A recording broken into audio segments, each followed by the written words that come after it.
everybody, all the beautiful people out there? Welcome to another episode of Burgess and Son podcast. I am Zay for life, and this is Burgess. We are Burgess and Son, like father and son. How you doing today, Mr. Keith? Pretty damn good. All right, I am doing just okay. Yeah, just okay. Shout out to my daughter. It was just her birthday this past week. We had a birthday party yesterday. That was exciting. Went skating. Definitely had some funny times. People falling. People learning how to skate for the first time. So we had fun in there. I am having an okay day because I want to say I am officially jumping on that bandwagon of we need to fire Brian Callahan from the NFL. Not just from the Titans, but from the NFL. You are terrible as a coach. Okay, but we're going to jump into the NFL. But before we do that, I would like to say, first of all, to the person's jersey I got on, congratulations to A'ja Wilson. She just won her fourth MVP, WNBA MVP, fourth time winning this award. She joins elite company by being one of four players, and this is both NBA and WNBA, to win 4 MVPs before turning the age of 30. Congratulations to you, A'ja. I think you are the best in the game. Even with players that's coming in and players that's already been playing and even past player, A'ja Wilson is her. And everything she's got, from signature shoes to the 4 MVPs to everything that she's going to get and she continue to get, and she's deserved it. Like I said, best female in the game right now. Anything you would like to say about A'ja as she had this accomplishment happen? Yeah, congratulations, but let's get to the NFL. So the first thing I want to do is I want everyone whose team won today to raise their hand. Okay. I want everybody whose team has won in 2025 to raise their hand. I think we won our last game. But barely. Oh, okay. Yeah. Titans look terrible. Yep. Coach looks bad. The quarterback looks bad. The organization looks bad. Everything looks bad. They might just need to have a reboot, like we had to have a reboot. I don't know if you guys can get rid of your owner the way we had to get rid of our owner, but it might be in you guys' best interest to do that. Otherwise, you're going to be a perpetual dumpster fire, which is kind of all right with me because I enjoy your misery. Always. Yeah, we're probably going to do. Well, I wouldn't say have a whole factory reset. What you should have did was do a reset really this upcoming season. I've seen coaches come in, like Lovie Smith, come to an organization in the Texans, have one bad season, gets a top pick, and yay, fired. Mm-hmm. So we could have did that with Brian Callahan last year. Fired him, get a new head coach with the new quarterback, and see how that planned out. But we didn't, especially with a new GM. But we didn't. So I'm pretty sure coming into the season that we got a new GM. I'm pretty sure he was not high on Brian Callahan, and it was not his guy that he hired. So he probably was already looking at him some type of way, and so after this, it's probably done for him, man. Like, ain't nothing else I can say. Well, one thing I can say about that game is my pick for the Colts to make the playoffs is looking pretty good right now. Yeah, at least right now. 3-0, I think they are. Yep. 3-0, so they're on pace. Daniel Jones, I know the Giants organization and the fans are just kicking themselves in the ass. He played like trash there, dude. I mean, maybe it wasn't. It's looking like it wasn't him. That's what I'm saying. I'm not saying as far as like, he's looking amazing. I'm just saying as far as you got out of a toxic situation in the Giants, and now look at what's going on. He's doing great as the Colts quarterback. Look at Saquon Barkley. Won the Super Bowl last year. Best running back in the game last year. Arguably the best running back in the game this year. You got rid of both of them. And on top of it, you did pay Daniel Jones a lot of fucking money that you didn't need to. Versus Saquon, you kind of just like, oh, he's not the best. Like, okay, whatever. Giants fans, I feel for y'all. Other fans, I feel for. Bengals fans. Yeah. Commanders fans a little bit. Vikings fans. 49ers fans for sure. And then also Jets fans. Yeah. All of those teams I had named all have one thing in common: missing QB1 these past Sundays. And probably some of those teams will be missing QB1 for a couple of Sundays. Yeah. Let's talk about that quarterback injuries that's happening in the NFL. Which team do you think is going to suffer most from their QB1 being out? The Bengals.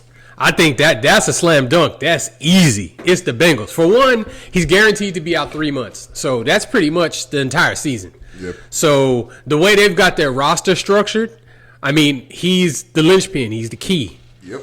So you see what, actually last year, the year before, that the Browning, the backup quarterback, came in and did a pretty good job for them.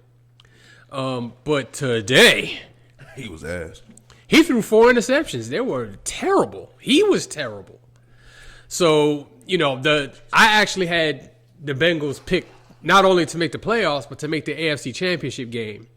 And, of course, that was under the assumption that Burrow is going to be healthy all year, which really you can't assume that. History has kind of shown us that.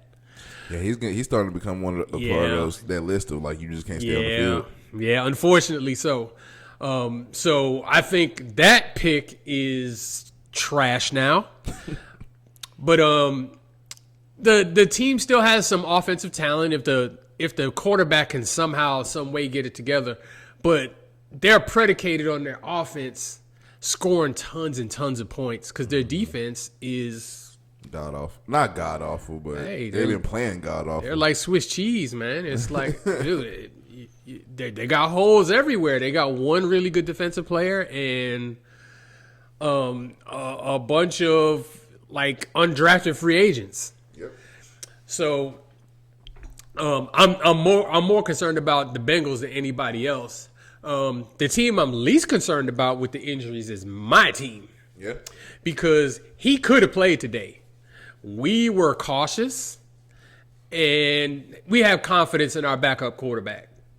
And, Mariota is not what we all thought he was going to be when he came into the league and was he second overall pick when he was picked? Yep, right behind Jameis. Yeah, he hasn't lived up to that, but he is a reliable, experienced backup quarterback. And if you can get him in a position with some talent around him and ask him to not screw it up, he's proven that he can do that. And he's a great teammate as well. Yeah. So, besides the fact that I think that, like I said, I believe Jaden could have played today. He'll be back next week. As far as the Vikings, McCarthy, I don't know the full extent of his injury situation. I feel like the Vikings is the one team that I would not worry about. Only would I say that is because, not just because of the game today, because today they look fantastic. But at the same time, like, I actually believe in the Vikings coach. You saw what he did with Sam Darnold last year. Mm-hmm. You see what he's doing with J.J. McCarthy before this injury. And you just saw today with Carson Wentz, how he's able to put game plans together and how he's able to put these quarterbacks in position to win. Now it helps when you got one of the best wide receivers in the game. Not if two, with Addison, if he's ever healthy and not in trouble and is on the field. If he's ever on the field, like you got two of the top receivers in the game on the same team, so that helps you out a lot. They got a hell of a roster on both sides of the ball. Yeah, for sure. And then Adam Thielen is back, so they got a good they got a good group of guys, and so I'm not going to sit here and say they're just going to do like they did last year. But that's the team that I'm not worried about with their QB1 missing for a while. I mean, their QB1 was a question mark coming into the season anyway. Exactly. So let's be honest about that. Nobody thought that J.J. McCarthy was going to tear up the league. No. San Francisco with Brock Purdy, I think that's somewhat of a concern. That's another one because Shanahan is a good coach. And he can make anybody look good. Look, he took Garoppolo to a Super Bowl. Look at Brock Purdy. He's a top paid quarterback, and he made him a top paid quarterback. So I feel like anybody that comes through his system will be good. You got Mac Jones. Mac Jones not terrible, but he's not jump out wow, So maybe he can. I don't know if things gonna be. They're playing the Cardinals today, so Yeah, we'll see. We'll see what he does. He won the last game, so we'll see what happens after that. And then the Jets with Justin Fields. He did not start today. They played what might have been, along with that Philly and Rams game, the game of the day so far in the early window. Some blocked field goals have been the vocal point of these games. The Rams beat themselves today. They have no excuse on why they lost. Yep, they blew it. They blew that. Out of all of those quarterbacks, like you said, the Bengals are probably the most worryful one that you would worry about because Joe Burrow is key to, especially you basically baked in on offense. You paid 3 key guys on offense. Oh, big money. Big top of the market money, all 3 of them. And you basically put the chips on and said, we all chips on y'all. You get us there. And one of them is important that's not going to be there. The most important. The most important. So by far. You could probably get by with any of the other ones being out for an extended period, but Joe Burrow is going to hurt you more than them other 2 will. Yeah. Oh. Like I said in the beginning of the show, I am never the one to jump ship and jump into a fire with the other fans and just talk shit and talk crap. But today's one of those days, man. You get sick and tired of seeing it. We're gonna talk about that a little bit. People that kind of are like real under the fire now. We're talking about Brian Callahan. I think if he's not fired by the end of the day, like it's just every week is gonna be bad because Titans fans are ruthless. They boo them at halftime, and they boo them at the end of the game. They're going to boo him again as soon as we get back home. Luckily, we got a road trip, so you won't hear the boos too soon, but you're gonna hear them. Who would he say? The Miami coach. We already said he was under fire, but they actually had a decent game. They played better. They had a decent game versus Buffalo, and it was in Buffalo. So you give him the benefit of the doubt, but he still looked at it as one of the coaches that can be looked at as under fire. Couple of coaches maybe in college. One coach in particular out of South Carolina, Clemson, falls again. They're 1-3 on the season. Dabo. Now, credit, great coach that Dabo is. He's definitely had worse times than this, but I don't know that he's had worse times than this. He's had worse times than this. He's had better times than this for sure. Yeah, he had better times than this, but he has worse time. I remember when he first got to Clemson, they was not all that, and he helped turn their program into what they in today. But once you gave us who you are, and like we look at you as a top program now and a top coach, we don't expect this. And 1-3, Clemson. Weren't they like number 4 in the preseason? Number 4, number 5. Yep. Yeah, they were up there. It was up there. Play LSU their first game. Everybody gave him a pass. It was like, oh, it's LSU. Yeah. Now we're looking like got Georgia Tech, and they lost. Who they lose to Saturday? I gotta check it out, but I already forgot. I'm just so happy they lost. I mean, honestly, Syracuse. Oh, shout out my boy Shannon. Your boys got it done. I don't know how I can forget that Syracuse won that game. But here's my take on Dabo. And then I have something of a life lesson for you, son, pertaining to Dabo and kind of the situation that he's in right now. Okay, before this game, earlier this week, there was a press conference where Dabo Swinney was kind of defending himself against people who are saying that he should be fired. Mm-hmm. For the record, I don't think he should be fired. I don't. I believe he's a really good coach. He's not, Clemson is not one of my favorite programs or anything like that, and he's not one of my favorite people or coaches, but I can respect that he's had a lot of success there. And coming into the season, he still had a stacked enough roster where he was ranked 4th or 5th in the country. Mm-hmm. They made the playoffs last year. Mm-hmm. They actually had a decent showing in the playoff game. They had to come here to Austin and play Texas, and they lost, but they didn't embarrass themselves. Yeah, K Club nigga actually pretty good that game. Right. And I didn't know he was from Austin, so he came back home. Yeah, he came back home and did his thing. But this is where I am with Dabo Swinney. So he spent an hour talking about, his tenure with Clemson and talking about how great they've been and that they've had peaks and valleys before. And, I can understand him saying that, but then he's going year by year. We did this, we did this, we did this. And shut up. Because we all know this is sports and it's what have you done for me lately. Mm-hmm. It's not what have you done for me 20 years ago. It's what are you doing now? Yep. And right now, it's not going so great. And one of the things that has him under criticism is his resistance for the transfer portal and NIL. Oh, so he's not big on that? He's not big on it. He thinks both of them are bad for college football. And I mean, obviously that's arguable one way or the other. You have your view, whatever it is, doesn't matter. But it is a tool that's available to you as a way for you to improve your team, to improve your roster. It's a way for you to be able to compete with other teams that are trying to beat you. Yep. So he wants to stick to his principles and tradition and all of this kind of stuff. And, I'm an older guy. I like tradition. But you know what one of the traditions of Clemson is? Winning. You're not winning right now. So, whenever you're not winning, there's changes that need to be made. And if you're refusing to embrace the transfer portal when everybody around you is, I mean, they still got games left on their schedule, don't they? They still got to play Miami. They still got to play Florida State. They got games on their schedule where it's not going to be easy wins. Yeah.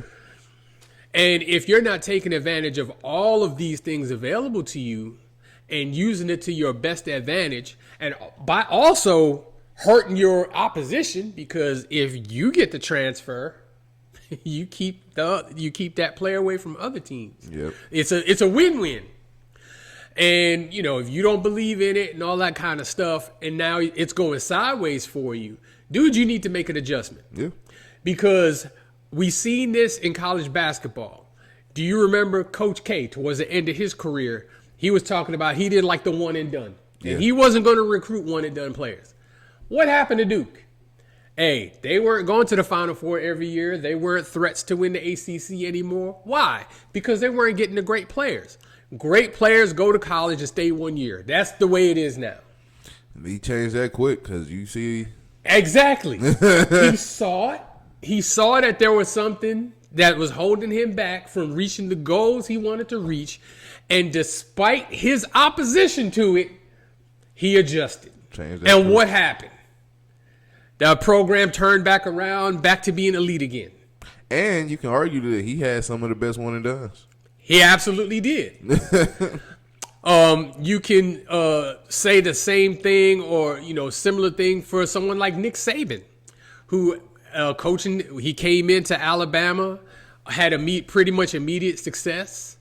The game started changing, whereas the offensive rules, the rules were more geared towards offense. So defense and a power running game wasn't necessarily the way to go anymore. He started recruiting some of these wide receivers. Yep. What started happening? Yeah. Dude, they started winning national championships again. Heisman Trophy winners left, right, and center, concentrating on quarterback and wide receivers, before he was concentrating on linemen and running backs. So you always have to adjust in order to keep up with changes, because the one thing that's constant in this world is change. And I'm going to give you a couple of real world examples of just companies, just businesses that have made changes that have revolutionized the world. Yeah. I don't even think that's an understatement. Mm-hmm. The first is Netflix. Now, I know you're 30 years old, but I think you were around when Netflix first started. Yeah. Netflix used to be a place where you could mail order video games and movies. Yeah. Right? Yep. And that was great. But they didn't just stop there. Then they started streaming. They started doing it with like kind of how what was it? Redbox did, like they'll have random kiosks everywhere. Right, because they realized what their competition was. Their competition was Blockbuster. Their competition was Redbox. Yep. So they had to stay a step ahead of them. People hated Redbox, right? And make it more convenient for people to see the movies they want to see. So then they started streaming. Then they started streaming bigger name movies. Then they started streaming TV shows. Then they started making TV shows. They started making movies. And now they're doing live television. We just saw the biggest fight of the year on Netflix. Yeah. Every Monday you can catch WWE Raw. They got a contract with them for 10 years. This is an example of how you stay ahead of the curve of everybody. And it's one of the things that as human beings we should be looking to do, because the world is ever changing. And if you do the things that you always done when other people are taking it to the next level, you're going to get left behind. Mm-hmm. And I think that's what's starting to happen in Clemson. Yeah. And, so like Redbox, Blockbuster, I just mentioned those two companies. Where are they now? Netflix squashed them. Could they have done what Netflix did? They could have. Probably so. But they looked at Netflix and laughed. Nobody would ever go for that. I'm just telling you, as human beings, we constantly evolve. And the one thing that helped, Netflix was already popping before this happened. Mm-hmm. But one thing that I feel like helped it a lot was the pandemic. Everybody was at home doing nothing but Netflix and chilling. But also during the pandemic, there are people who made moves to make money. Yeah. So they just didn't say, "Oh, my job's closed." They did things. They took action to ensure. And I know we kind of got away from Clemson and the Dabo Sweeney thing, but I was just using those as examples of, this is how coaches, organizations, and not just in college sports, but pro sports, things constantly change. You have to stay ahead of these things, or else you're going to get left behind. Mm-hmm. And Dabo can talk about how great things were in 2017. It's 2025 now. Things ain't so great. Now I know that right now there's probably not much he can do to save this season. But, going forward, he can say, look, we need to look into, making some changes to get some more, some more elite talent in here, and all of us need to make that adjustment to what is now, what is the new age of college football now. Yeah. So Nick Saban, once the NIL and transfer portal, he's like, look, there's too much for me. Yeah. I'm out. That's cool. If it gets to a point where, and of course, Nick Saban isn't hurting for anything, and of course there's stuff he can do, like the TV stuff he's doing now, where he can still stay relevant. I love him on TV too. Yeah, he's good. But what I'm saying is, if Dabo Sweeney wants to continue coaching, you cannot do the same thing when everybody else that is passing you by doing something different. Mm-hmm.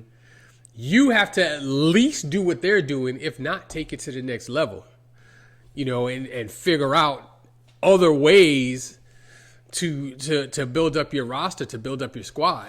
If it's you needing to evolve. If it's your coaching staff that's not innovative enough, maybe you're not motivating your team enough or whatever, you got to make the changes. Mm-hmm. You can't just stay stagnant. And he went on a rant for like an hour about how great he was without laying out how great they're going to be. Or what they're going to do to get back to how great they were. And that's my problem with Dabo. Yep. Hopefully, his eyes get open, and, he can come to the realization that, look, whatever I think about these things doesn't matter. Mm-hmm. We're going to have to do them because everybody else is doing them and is leaving us behind. Yep. There's no way they should be 1-3 when you've got like 3 of the top 10 players in college football on your roster right now. Your quarterback was a Heisman favorite. And then they had I want to say a safety and a linebacker that are like really good, that are going to be high First-round picks. So, depth is a thing now in college football. You got to have it. You're going to have injuries, because of the transfer portal. Players are going to leave you. Yeah. So when they leave, you have to replace them with something. But anyway, that's my rant about that. It's our job and his job to roll with the punches and to make the necessary adjustments to stay relevant. And if you don't, you will no longer be relevant. End of story. I don't like the NIL deal and transfer portal, but I would be damned if I was a coach and I use it. Now in his defense, he does use it. He just doesn't go into it full bore like other coaches. Like he says, he goes into it for just a random need. He like a plug and play guy. Right. He doesn't like use it to like build his roster. He uses it to fill out his roster. If I'm Dabo, man, I'm head coach of one of the best, I guess, schools out here. You see our track record, not history. The players I've even sent to the league, the national championships I won. I would use that to the full of my advantage. Hey, you can use that with your high school recruits, and I'm sure that'll work well. But if they get to your program and they don't play, you risk losing them. Mm-hmm. I mean, it's just how it is now. Well, I'm talking about more that. Well, that's for high school. I'm talking about transfer portal, going into that transfer. But that's portal. what I'm saying. That's what's hurting him is that he's got players that are leaving him, going into the transfer portal, and he's not using the transfer portal to replenish it. And so he's not bringing in the same talent. He's recruiting fine, but he's not bringing in. He's not adopting, and he's fighting it. And the natives are getting restless. Those Clemson fans, they used to winning, dude. 1-3 is not acceptable. I will say, I was actually watching a few games last night, and after seeing Clemson lost too, they kind of made me appreciate a little bit more of the NIL and the transfer portal because, like, you're going to see this. You're going to see top teams is not so top anymore. Alabama is not top dog anymore. Clemson's dude, now that everybody, so I forgot what coach said it, but they're absolutely right. Now that everybody can pay their players, the SEC ain't as dominant. Nope. There's a reason for that. Yeah.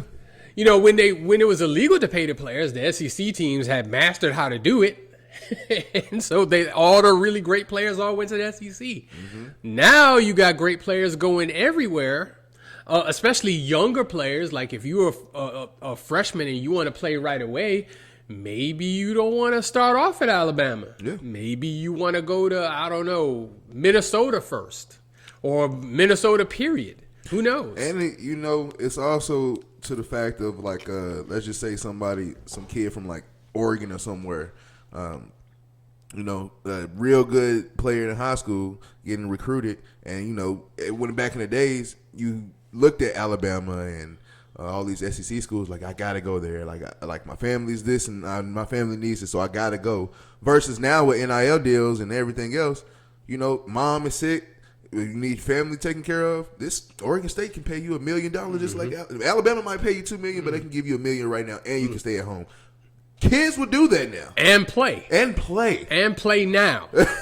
So I mean, that's what I mean. It's like the talent pool is being more spread out, and he's got to recognize that. Yep. And you can't just say, "Oh, we're Clemson," and expect people to just bow down to you. Just like you can't sit in a press conference and talk about how great you were in the past. They know that. They were there. Yeah. They celebrated that with you. They want to celebrate future greatness with you too. But I mean, they don't have any control over that. You, Mr. Sweeney, as the coach, do. Mm-hmm. Couple of games we got that happened today. We already said Titans lost. Falcons got their ass whooped today.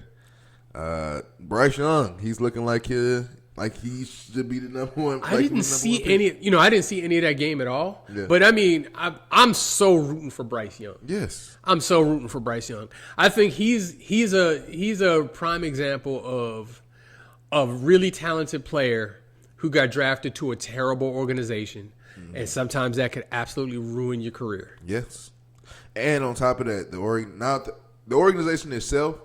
But like I said before, like when you put yourself into dominance, and like you went to University of Alabama, you was dominant University of Alabama, Heisman Trophy winner. National champion. They won a national championship, if I'm not mistaken. With they did. So we put you on a high pedestal, and so we expect wherever you go, you should be winning. And people got impatient, like even in year one. Oh, he doesn't look like this. He doesn't like. Well, he's a rookie. They fired the coach in the middle of his first season. I don't even think it was middle. I think it was like after 4. It seemed like after 4 games. That's what I'm saying. I mean, like you can't expect stability. That first season, you can pretty much throw out the window because. Obviously, the organization didn't even believe they had the right coach in place if you didn't even let him finish the season. No. So, I mean, that's on the organization. And then benched him in his year 2 for what? It wasn't Sam Darnold. Was it Sam Darnold? No. It was Andy Dalton. Andy Dalton. Benched him in year 2. And sometimes you can kill confidence doing that. Yeah. And his confidence wasn't killed. He kept his head up. He kept working. Got more great talent around him with Xavier Leggett and now the receiver from I think Arizona they got. He's balling. Mm-hmm. Tez Johnson? Is that no. Tez Johnson is I think he's on the Bucks. Okay, yeah, he is. Yeah, he is. I saw that today and I thought that was another game. Yeah, but Bryce Young, cheering for Bryce Young. Michael Penix got benched. We'll see how that plays out. We already know about your Commanders beating the shit out of the Raiders. Shout out to Steelers squeeze it out versus the Patriots. Buccaneers, we talked about squeeze it out versus the Jets. And the Browns. The Browns squeezed it out versus my Super Bowl pick in the Packers. That was. I didn't see any of that game, so the only thing I can say is, how do you beat the piss out of the Detroit Lions, then beat the piss out of the Washington Commanders, and then lose to the Cleveland Browns? Granted, it wasn't Cleveland. I don't care what that game could have been on the moon. I don't care what that game is, dude. I bet you Myles Garrett had to have it. He probably wrecked that game, but I'm just saying, still, even besides that, their roster and Cleveland's roster is not close. That's I don't understand how that happened, but I'm sure we'll see the highlights. I'm still shocked that Cleveland is still playing this 40-year-old quarterback. Go ahead. Well, I mean, if he's winning games, especially against, Super Bowl contenders, I mean, how can you bench him? I mean, you're right, but still, Myles Garrett got a sack today, or half a sack, so he really didn't do anything. A couple more games that we got going on right now. The Cardinals are playing the 49ers. This tied 3-3. Cowboys and Bears are playing right now, 14-all. I think another game. Seahawks and Saints. Saints got to be the worst organization in the league right now. They're getting their ass whooped 35-3, and it's in the second quarter. Good luck to New Orleans, the city of New Orleans, the team. Good luck to y'all. And Broncos and Chargers. Chargers are winning. Night games. Call a couple of games. We got the night game tonight. It is Sunday, September 21st. Do you remember 21st night of September?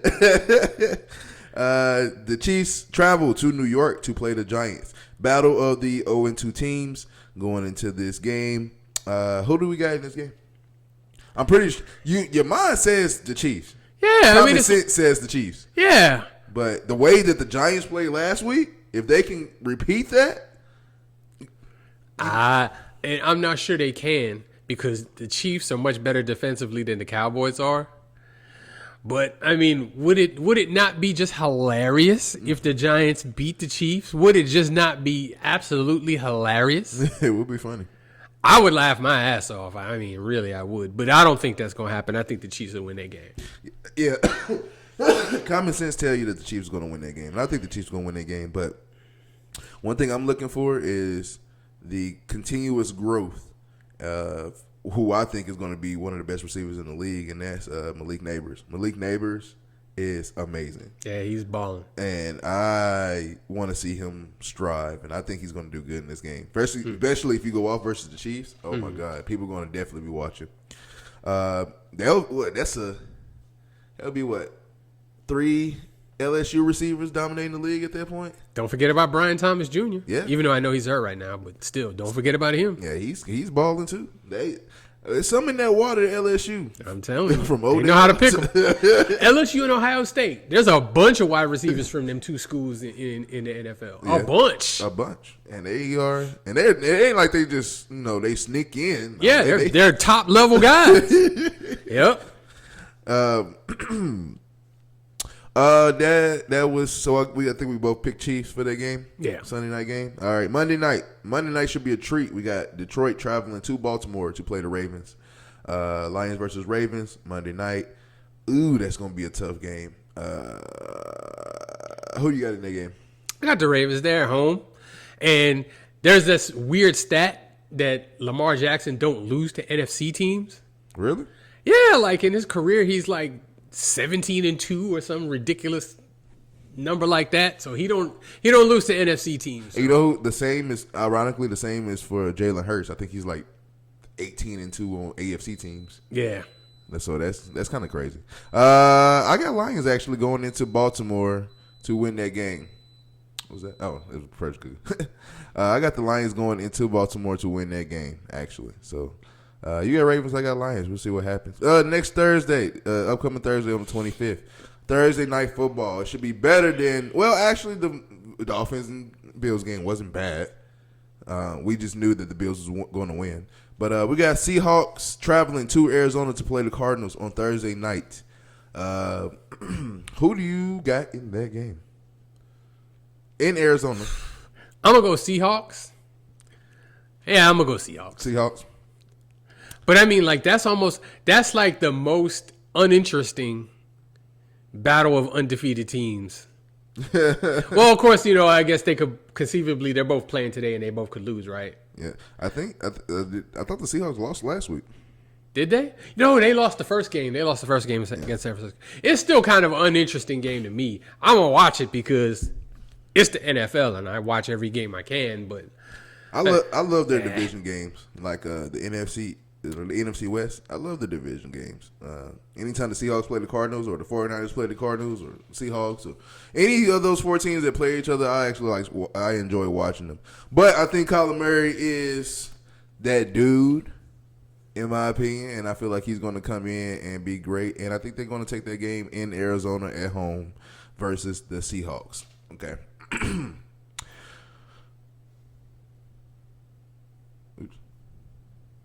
All right. Are we ready?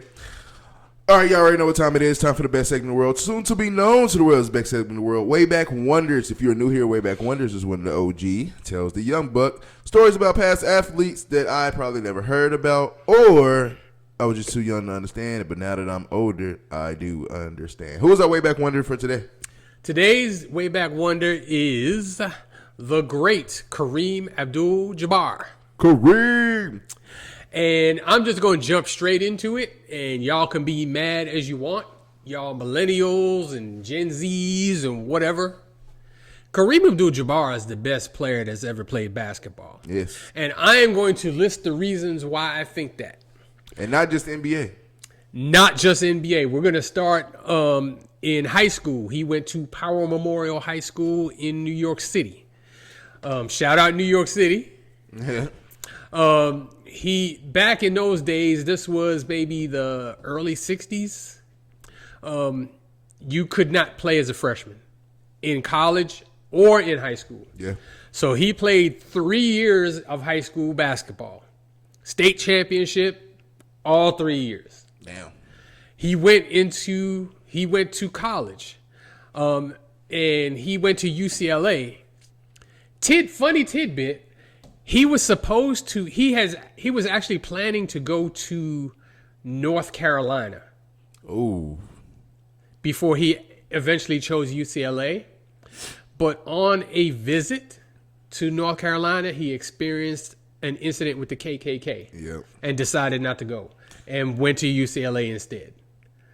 I can see how that happened. So that seismic shift right there in history of the game, because he goes to UCLA, again, can't play as a freshman. 3 straight national championships. Not just Final Fours. 3 straight national championships. 3 straight NCAA Player of the Years. Damn. And back then, of course, there was no incentive to leave college to go to the NBA because they didn't make that much money at the time. Mm-hmm. So he goes into the NBA. He's the number 1 overall pick. Milwaukee Bucks take him. He goes on to a long, long career in the NBA, starting with the Milwaukee Bucks. Won a championship in Milwaukee. Then was traded to the Los Angeles Lakers. Won 5 more championships with the Los Angeles Lakers. So he has a career total of 6. He must have just loved it at LA after UCLA then. To go, I bet he wanted that trade to. Well, I think part of the reason was the Milwaukee Bucks got to a place where their roster was not what he wanted, and he wanted to win, and he asked to be traded. Yeah. Oh, but he didn't pick the Lakers? I don't know, but he did ask to be traded. I don't know if he requested a destination, but he did ask to be traded. Okay. So he won 6 MVPs. Okay. I believe he won 3 Finals MVPs. Of course, he retired as the NBA's all-time leading scorer. He had, up until LeBron came along, he had, whatever longevity record you want to give him. Yeah. Most years played, most minutes played, most All-Stars, most All-NBAs, all defensive, all of that. He was as good a defensive player, probably even a greater defensive player than he was an offensive player, which is saying something because he was the NBA's all-time leading scorer by a lot. So when he retired, that record was It looked as impossible to beat. Right, like that. Nobody's gonna see that. Yeah. And he set that record in like 1984, I want to say 1984. When did he retire? No, excuse me, 1980, like late 80s, 88, 89, somewhere around there, because he retired not too long after that. Okay. But he originally broke the record. Wilt Chamberlain had the record, and I think he did actually break the record in 1984. But then he continued to play and just piled up on the record. But he averaged, I think, 25 points a game for his career, which was 20 years. He averaged, I think, 12 or 13 rebounds a game for his career over 20 years. That's incredible. Mm-hmm. He led the league in blocks multiple times. He was up there. He's up there in all-time blocks. I know he's not number 1. I think actually Hakeem Olajuwon, I think, is number 1 in blocks. But he's up there. But there's never been a more successful basketball player on this planet. Yep. Ever, when you take in the totality of his basketball life. High school, he doesn't know what he left high school not knowing what it was like to lose, to not win a championship. In college, I think they lost 2 games in his 3-year college career. Damn.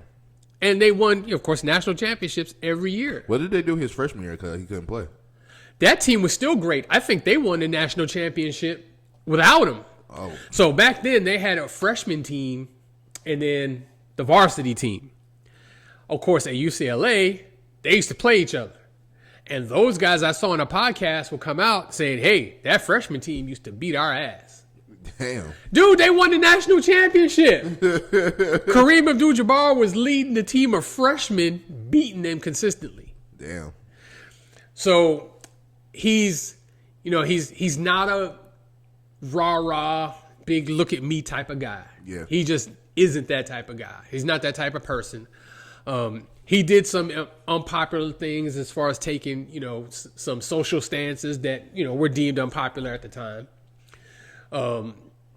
He changed his name. Originally, his name was Lou Alcindor. Mm-hmm. He changed it to the Muslim name of Kareem Abdul-Jabbar.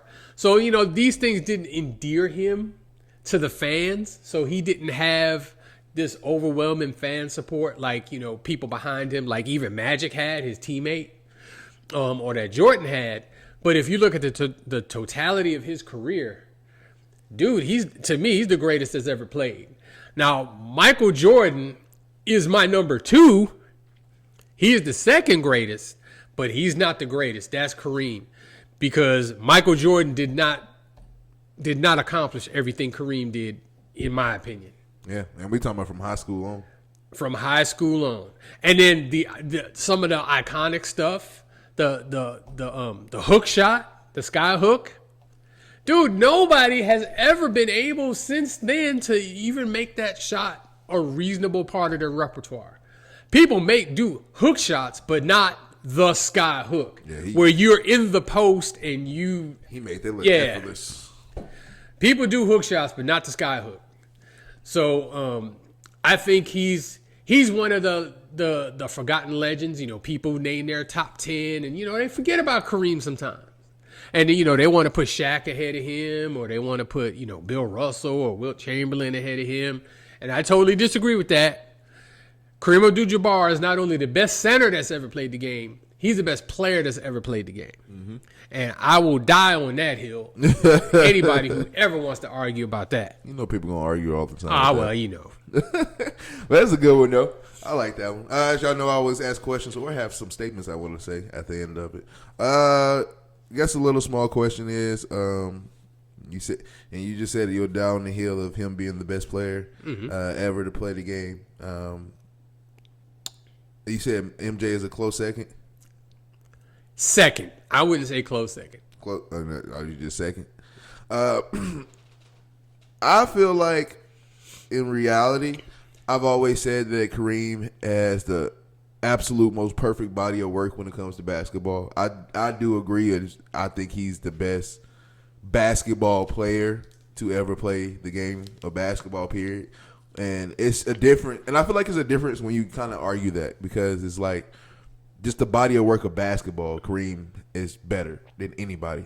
But when you start thinking about, okay, well, then people going to nitpick. Well, what about just NBA? Mm-hmm. Or what about just college? Or, you know what I'm saying? So you're going to have those, but I agree, and I think he's the best player best basketball player, fine body of work of what he's got and what he's got to offer. I think Shaq is the most dominant when it comes to as far as matchups, because nobody can do anything like Shaq as far as like his big body. For somebody who has a big body like that, you know how to use it. Mm-hmm. And that's why I love Victor Wembanyama now. For all that height, thank God you know how to use it, because a lot of players with their height that don't know what to do with that. So same for Kareem. I think and for his time that he played, well, you say late 60s, 60s, 70s, and 80s, the whole time he played, for you to be that big and to be that skillful and to win that much, we really didn't experience losing until you got to the NBA. And I'm talking about championships. Yeah, you didn't experience losing championships until you got to the NBA. And could you imagine if he was able to play his freshman year? Yeah, that would be. You talk about possibly more points added onto his total in both high school and college and all of that. Yeah, I agree with you on the whole thing. Ain't nothing really much I can say about it. I will say though, like I said in the beginning of the show, Asia Wilson was one of 4 players to win 4 MVPs before age 30. Kareem was one of those players. So definitely he has the ultimate fine body of work of a basketball player. And I appreciate that way back one. That was a good one. All right, last segment of the day. We got List of the Week. List of the Week is when we take a topic or we go to the fans, you guys, and you guys pick our topic for List of the Week. And List of the Week this week is top 5 upsets of all time. All right, who we got for our List of the Week? All right, so this week we have the top 5 upsets of all time, and this is going to be amongst various sports. So the first one we're going to is college basketball, and we are going to the 1985 national championship game between the Georgetown Hoyas and the Villanova Wildcats. So the Georgetown Hoyas had won the 1984 national championship. So Patrick Ewing was on that team, along with some other really good players, and they dominated the 1985 season again, just like they did the season before. They were the consensus overall number one all year long. They got to the Final Four. They won the first Final Four game, and then they ended up playing Villanova in the championship. Villanova, if I remember right, barely made the tournament that year. Wow. Like, they barely made the tournament. So they were like a 7 or 8 seed, something like that. And they just kept winning. And the next thing you know, they're in the Final Four. And you're like, how the hell? And then they won a Final Four game, and you're like, Georgetown's just going to destroy them. Dude, they beat them. And they played, this is the thing. They slayed the Giant because they played a perfect game. Damn. They played perfect.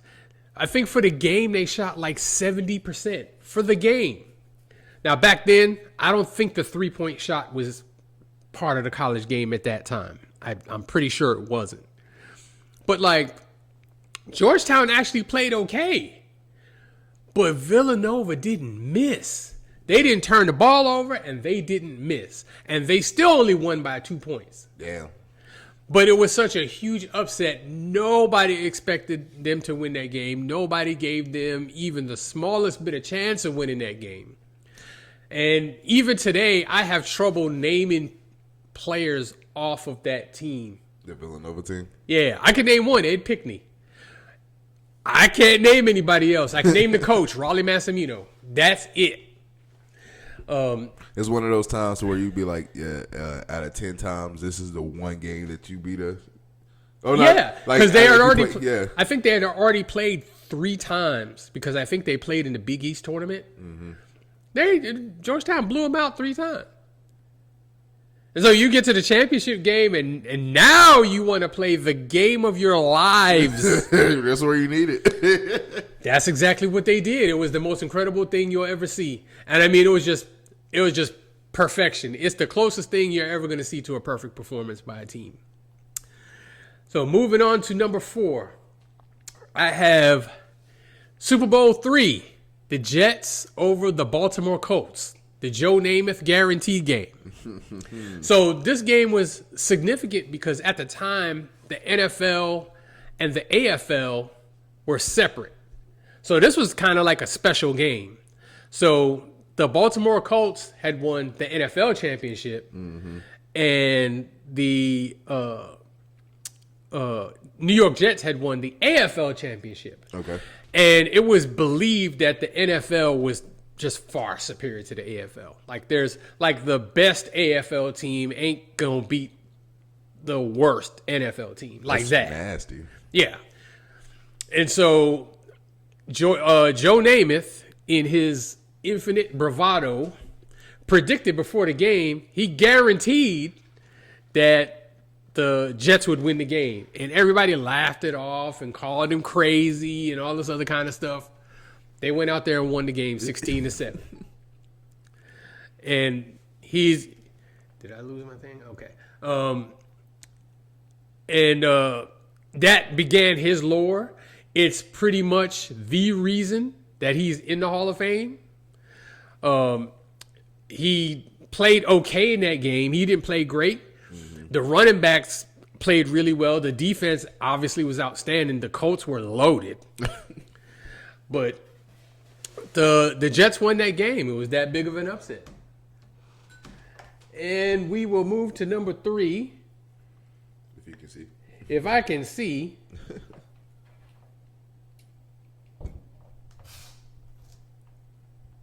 Okay, you're going to have to help me with that. I am just blind with the thing going dim like that. I think it's good. That helps. There we go.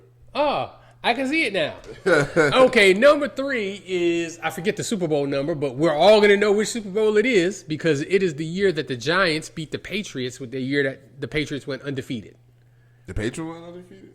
You know the Patriots went undefeated. Freaking dude, so the Patriots pulled up into that game. I want to say that was 482. Okay, I think it was 2007 is what I think the year I think it was. I think it was 42. But the Patriots pulled up into that game 18-0, and actually had beat the Giants in the regular season on the last game of the season to go undefeated for the regular season, and it was a tight game then. It was, I think, 38-35 or something like that. The Patriots pulled it out at the end of the game. And so the Giants just barely made the playoffs. They were the wild card team. Yep. And they swept through the NFC playoffs, got to the Super Bowl. They went 9-7 that year. Yeah. 9-7 against a team that was undefeated. So by the time they get to the Super Bowl, they're 12-7 because they win 3 playoff games. Mm-hmm. The Patriots are 18-0. Nobody on God's green earth thought the Giants had a fighting chance of even keeping this game close. And they freaking won the game. Now, their only chance they really had was to keep it low scoring. Yep. Because at that time, Tom Brady at the top of his game, Randy Moss at the top of his game, Coach Bill Belichick with that defense at the top of its game. I think they won the game 17-14, something like that. Yeah, it was it was low scoring, 20-17, something like that. Yeah. So one of the biggest upsets ever, clearly, obviously. That win helped propel Eli Manning into what's probably going to be a Hall of Fame career, even though I don't think he deserves to be in the Hall of Fame, but he'll get there. And this game is one of the reasons why. And not only did he beat the Patriots, who were an undefeated team, but he beat them twice. He did beat them twice. In the Super Bowl. This was the first one. This was the first time. Yes. And you know what? That's why I seen Tom Brady himself say, like, if this shit was really scripted, you think I would be okay with losing the fucking Eli Manning twice in the Super Bowl? I was like, oh, God. Well, I mean, hey, if somebody else is writing the script, it don't matter whether you're okay with it, but I don't believe it was scripted. Yeah, no. It was still a good one, though. The Giants had a great game plan to pressure Tom Brady, and they were able to do it because they had a fantastic defensive line led by Michael Strahan, a Hall of Famer. I think Antonio Pierce was on that team as well. Yeah, he was. He was a linebacker. Yeah. But they had a crazy rotation of defensive linemen that they would ship in and out, and then on passing downs, they would basically all be defensive ends in there. Yeah. And they couldn't be blocked. Wasn't JPP on that team as well? I think he was on the second one. I don't think he was on the first. I know he was on the second one. Funny story, actually. I was a young kid when that happened. I remember for some reason I got $50, and I was at my auntie's Super Bowl party, and I bet it. So I can't remember who it was. I tried to bet somebody who was one of the adults there. I was like, I got $50 that the Giants will win, and he laughed and he was like, man, I'm not even about to take your money like that. He was like, I'm so glad I did not bet them because he would have been up over here. Because like you said, nobody. When I say nobody had the Giants. Because the Patriots weren't just beating teams; they were blowing teams the hell out. And you can argue that you had one of the best, if not the best, quarterback of all time, with one of the best, if not the best, receiver of all time, with Randy Moss, and they was making it look easy. Yeah, I mean, Randy Moss set the record that still stands today for the most receiving touchdowns in the season. Was it like 23? Yep. So I mean, he was dominating. Brady, actually, that was a year he set the record for most touchdown passes, which Peyton Manning later broke. But he threw 50 touchdowns that year. Damn. And then I mean, they could run the ball. I mean, they were a complete team. That's why they were 18-0. I mean, it wasn't a fluke. That has to be like the most shittiest way to end a season like that, though. You lose the last game of the season. It's gotta hurt. I'm talking about pain. It's gotta hurt. The thing is, though, I was rooting for the Giants. Both titimes. I feel like everybody was rooting for the Giants. We just had common sense of like, we know y'all not about to win this game. Yeah. Right. Because everybody hate the Patriots. Yeah, at that time, like the Patriots were just always winning. We were getting tired of them winning all the time. So we just, anybody could beat them. We didn't care. So moving on to number 2, we're going to go to the world of hockey. Hockey. I was a child when this happened. Okay. But I remember how big of a deal it was. Mm-hmm. In 1980, the U.S. Olympic hockey team played, well, it wasn't the Olympics, but the U.S. team played Russia. Okay. In a hockey game, and I forget the tournament. It couldn't possibly, I don't believe, have been the Olympics because I believe the United States boycotted it in 1980. Oh, Winter Olympics is different, so I think it might have been the Olympics. The Winter Olympics. Yeah, so it was a miracle that our guys even made it to the final game. So back then, professionals were not allowed to play in the Olympics, or at least American professionals were not. Oh, really? So our hockey team was a team of college guys. Everybody on the team was a college student. So, I know you've heard of the Dream Team in basketball. Mm-hmm. Before that, those Olympic teams were all college players too. Yep. Because you could not be a professional. Those rules have all changed now, and everybody's But the Russian team had professional athletes on it, all up and down it. And they were a huge, huge, huge, huge favorite. And those college kids beat them. I believe the final score was 4-3. Oh, wow. Mm-hmm. It was a close game. And then at the time, the political climate, there was the Cold War going on. So U.S. versus Russia, that's... As bad as things are with Russia today, it was 10 times worse back then. Yeah. We seriously had nukes aimed at each other, 100% of the time. And it would have never been a surprise if somebody shot one of them off. Yeah. It was, the relations were that bad at the time. So it was such a big deal. I know you've heard the call, do you believe in miracles? Yes. That was for that game. Okay. So it was, I don't think any of those American players that were in college ended up becoming NHL players. No. So, it was almost like a little league team beating the New York Mets. Seriously. Yeah. The disparity in talent was so much that you can't even compare. So there was no way the United States had no business winning that game, but they won. However, it is not the biggest upset of all time. The biggest upset of all time was actually heartbreaking to me personally. Because I was such a big, big, big fan of Mike Tyson. The whole world was at that time. At that time, we're talking about 1990. There's 3 Mikes. There's Mike Tyson. There's Michael Jordan.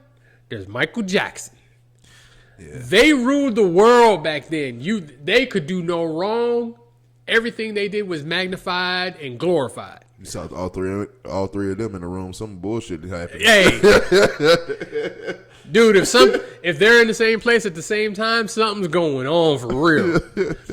But Mike Tyson was, he had this aura about him at the time, and he was only 20, maybe 22, 21 at the time. Yeah. And he just had this aura that the man that's going to beat Mike Tyson is 6 years old right now. Nobody thought he was going to lose ever. Not just this fight, but any fight in the foreseeable future, because he was just absolutely putting dudes to sleep.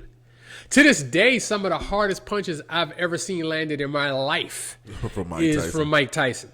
So I remember the one you showed me a long time ago when he hit the dude so hard you saw the sweat come out of his afro. And you saw the Jerry curl juice flying from his head. Yup. So I was in college at the time, and I wasn't watching much TV. When you're in college, there's a bunch of, especially back then, TV wasn't, what it is now with Netflix and everything else to watch.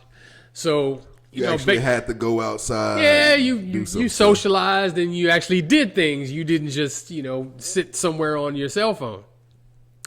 So I didn't even actually know he was fighting that night. Yeah. And so if I remember, the next day, this was a Saturday night. The next day is when I woke up and found out that he lost. and I think it was like the All-Star game or something like that. Like the NBA All-Star game was on. And like it was bigger than the game that Mike Tyson had lost. And so, of course, I just heard about it. I didn't see it because I didn't know what was happening. And somehow in our dorm, we got HBO in the lobby. And so the fight was, at least I'm pretty sure it was on somewhere, but none of us saw the fight. So we just heard the news and we're like, we couldn't believe it. And then the fight got replayed the following weekend on HBO. So y'all crowded up in that lobby. Yeah, everybody and their mama was up in that lobby watching that fight. Because like I said, nobody's seen it. And, you know, back then, like they didn't even show like pictures, like still pictures or nothing. All you heard was the news, and then you would see, you know, there was news conferences because initially Mike Tyson was kind of trying to dispute it, saying I won the fight because I knocked him out before he knocked me out, and it was a bunch of BS. But anyway. Your fight was rigged, man. I knocked him out before you knocked me out. I don't mind losing, but I want to lose fairly. That was actually pretty good. I'm impressed with that impression right there. But you watch the fight. Mike Tyson got his ass beat. What was impressive about that fight is that the fight went 10 rounds because no other human being could take that kind of an ass whooping for 10 freaking rounds. He should have been knocked out in about 4. The shots he was taking. And we found out later, I know everybody by now has seen the highlights at the end of that fight. But yeah, he was wobbling and some more shit. Yeah, the round before that, Mike Tyson, of course, the whole fight he was getting his ass beat. He got lucky and hit dude with an uppercut and knocked him down. And it looked like it was the beginning of the end. So, you know, of course, you're watching the fight. If you were watching it live, of course, we weren't watching it live, so we already knew that dude was going to get up. But if you were watching it live, I'm pretty sure you were thinking this is the beginning of the end. Mike, you got your little shot off on Mike, or shots off on Mike. Mike's about to take this over. Yep.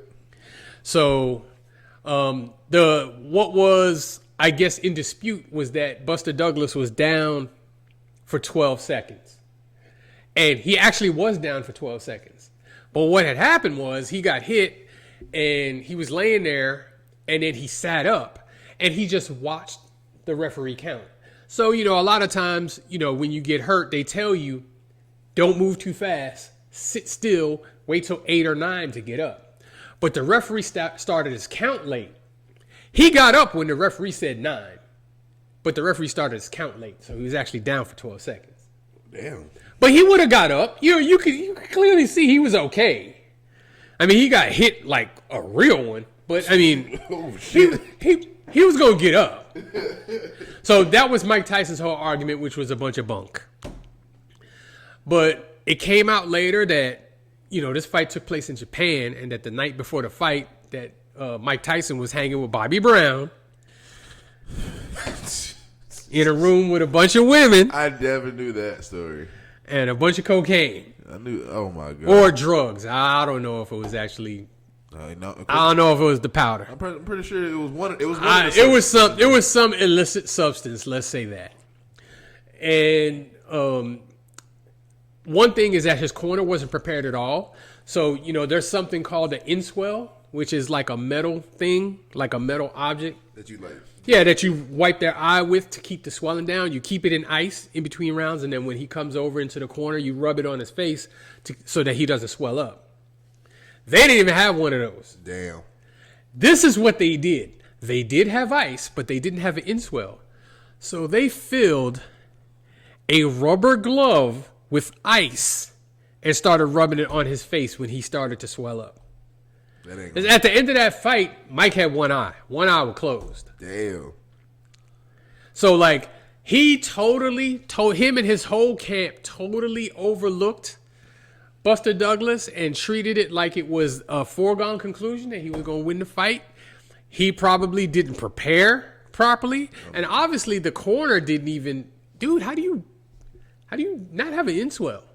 They thought it was going to be just like everybody else. They thought it was going to be just over. Okay, but you still got to... I'm just saying, you still got to bring the right equipment. You still got to be professional. Yeah. So, but in any case, that to me is the biggest upset of all time. that Mike Tyson lost that fight. And the thing is, he was such a threat or so scary that even after he lost that fight, he went to prison. He got out of prison.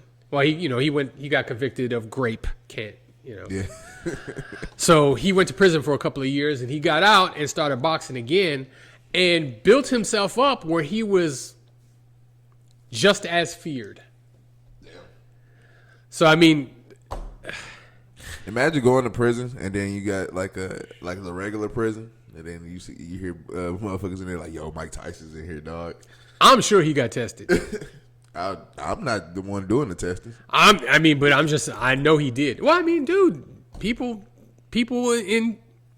All right, I ain't gonna talk about prison life because I don't really know anything about it other than what I've seen in the movies. I ain't never stepped foot in a jail one day in my life, not even to visit anybody. So I don't know anything beyond what I've seen on TV, but I'm pretty sure he was tested. I'm pretty sure somebody stepped to him and tried to disrespect him. Rest in peace.